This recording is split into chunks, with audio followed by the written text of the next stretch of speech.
여러분, 요즘 마음속에 품고 있는 간절한 바람이 있으신가요? 갓바위는 단순히 기도하러 가는 돌산이 아닙니다.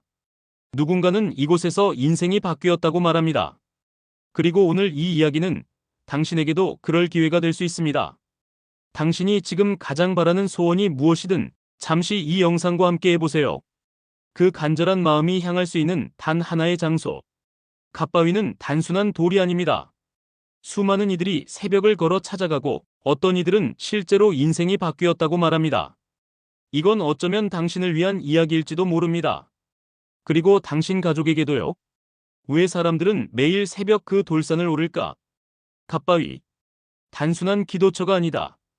그곳엔 1000년 넘는 사람들의 간절함이 뿌리처럼 내려앉아 있다. 그리고 이 이야기를 알고 나면 당신의 삶에도 뭔가 달라질 수 있다. 팔공산의 절벽 위. 마치 하늘에서 갓을 눌러쓴 부처가 내려다보는 듯한 이곳은 실제로 관복약사 열애불이라는 통일신라 시대의 불상이다. 그런데 왜 하필 갓을 썼을까? 전해지는 이야기로는 이 불상을 조각한 석공이 부처의 머리 부분이 깨어진 걸 안타깝게 여기다 자기 갓을 벗어 올려두고 그만 숨을 거뒀다고 한다. 그때부터 이 불상은 갓바위 부처님으로 불리게 되었고 사람들은 그 정성에 감복해 여기에 와서 소원을 빌면 한 가지는 꼭 들어준다는 말이 돌기 시작했다. 여기서부터 갓바위의 전설은 현실로 스며든다. 시험을 앞둔 수험생의 부모, 치유되지 않는 병을 앓는 가족을 둔 사람, 이혼 위기의 선부부, 사업의 기로에 선 사장님까지 이들은 모두 어두운 새벽에 손전등을 들고 그 가파른 계단을 묵묵히 오른다. 누군가는 입을 꾹 다문 채 누군가는 중얼중얼 주문처럼 기도를 되낸다. 그 간절함이 얼마나 큰지 갓바위 부처님 앞에는 하룻밤새 수십 개의 초와 향이 켜지고 어떤 날은 자리가 부족해 철제 의자까지 끌어다 놓는다. 하지만 그 풍경 이면에는 조금은 씁쓸한 장면도 있다. 부처님을 등지고 노점을 펼친 상인들, 기도를 대신해준다며 공덕비를 써주는 이름 모를 무속인들. 어쩌면 믿음은 현실과 섞이며 그 자체로 하나의 시장이 되었는지도 모른다. 그리고 그 속에서도 누군가는 말한다. 나는 갓바위 덕분에 아들이 대학에 붙었어요. 진짜 기도했는데 이루어졌어요. 그 말이 진짜든 아니든 중요한 건 사람들의 마음이다.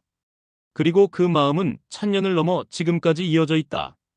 그 마음이 향하는 길엔 수많은 풍경이 펼쳐진다.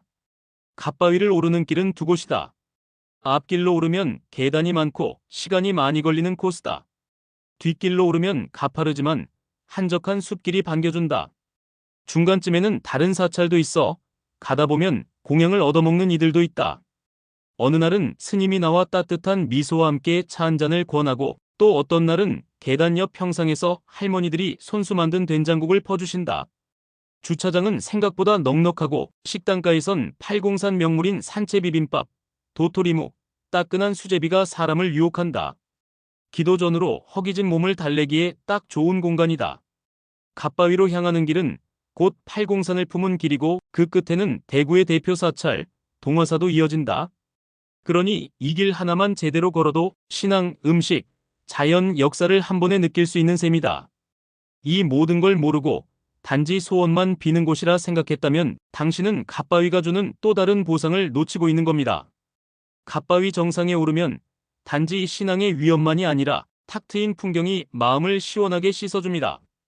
맑은 날엔 대구 시내는 물론 경산과 영천까지 한눈에 들어오고 멀리 경북 산악지대의 능선도 흐릿하게 펼쳐져 자연이 내어주는 가장 값진 선물을 느낄 수 있죠. 그 자체로 기도 이상의 만족감, 마음의 평온함이 찾아옵니다. 그동안 짓눌렸던 고민들이 허공으로 날아가는 듯한 느낌. 그래서 어떤 사람은 소원보단 위로를 받으러 이곳에 다시 찾아온다고 합니다. 갓바위는 고속도로와 대중교통 모두 편리하게 연결돼 있어 전국 어디서든 부담 없이 다녀올 수 있는 명소입니다. 또한 갓바위 주변엔 먹거리도 풍부합니다. 그 중에서도 특히 추천하고 싶은 곳은 진선제 토속음식점입니다. 곤드레 돌솥밥과 정갈한 한정식이 인기이며 입소문을 타고 전국에서 손님이 찾아올 정도죠. 팔공산 순두부 골목에선 고소한 순두부찌개와 청국장, 갓바위 아래에 위치한 약초 닭백 쑥집은 몸보신에 좋다고 입소문이 자자합니다. 팔공산 미나리 삼겹살이나 능이버섯 전골도 이 지역의 별미로 소문난 맛집들이 즐비하죠. SNS 인증샷 명소로 떠오른 디저트 카페들도 곳곳에 있어 젊은 층에도 인기입니다. 이곳을 소개하는 블로그만 수백 개에 이를 정도로 음식 하나만으로도 지역 소상공인들과 관광산업이 함께 살아나는 구조입니다. 당신은 갓바위의 절반만 알고 있는 것이다. 갓바위는 단순히 관광지가 아니다. 한때는 절벽 끝에 서서 목숨을 걸고 기도했던 이도 있었고, 정월 대보름이면 무속인들이 몰려들어 하룻밤새 수십 가지 굿을 펼치던 현장이었다. 도시의 불빛도 닿지 않던 시절, 이곳은 사람들의 마지막 희망이었다. 누군가는 말한다. 갓바위에 3번 오면 귀신도 물러간다. 또 다른 이는 속삭인다. 간절하면 저갓이 고개를 끄덕인다고. 그건 우리가 잃고 사는 무언가, 희망, 기도, 그리고 믿음을 상기시켜주는 신호다. 갓바위를 찾는 이들 중엔 이런 이야기를 들려주는 분들도 있다. 매주 토요일 새벽마다 옵니다. 그냥 오르면 마음이 정리돼요. 저는 이 자리에서 기도하고 그 다음 주에 합격 소식을 들었어요. 진심입니다. 이처럼 갓바위는 사람들의 삶에 작지만 분명한 전환점을 만들어주는 곳이기도 하다. 그리고 이토록 훌륭한 명소를 중심으로 팔공산 갓바위 관광지 일대를 더 풍성하게 만들어가려는 움직임도 있다. 대구 동구청과 경산시, 그리고 팔공산 상인연합회에서는 지역 명소 홍보, 전통시장 활성화, 야간 경관 조명 확대 등 다양한 계획을 논의 중이다.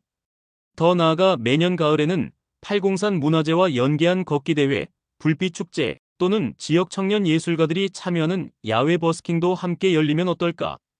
갓바위가 단지 과거를 묵상하는 장소가 아닌 지금의 사람들과 미래를 함께 설계하는 공간으로 진화할 수 있기를 바란다. 혹시 지금 간절한 무언가가 있다면 한 번쯤 그 새벽산을 올라보는 것도 나쁘지 않을지 모른다. 이 이야기를 모르고 갓바위에 다녀왔다면 그건 진짜 밭만 보고 온 것이다.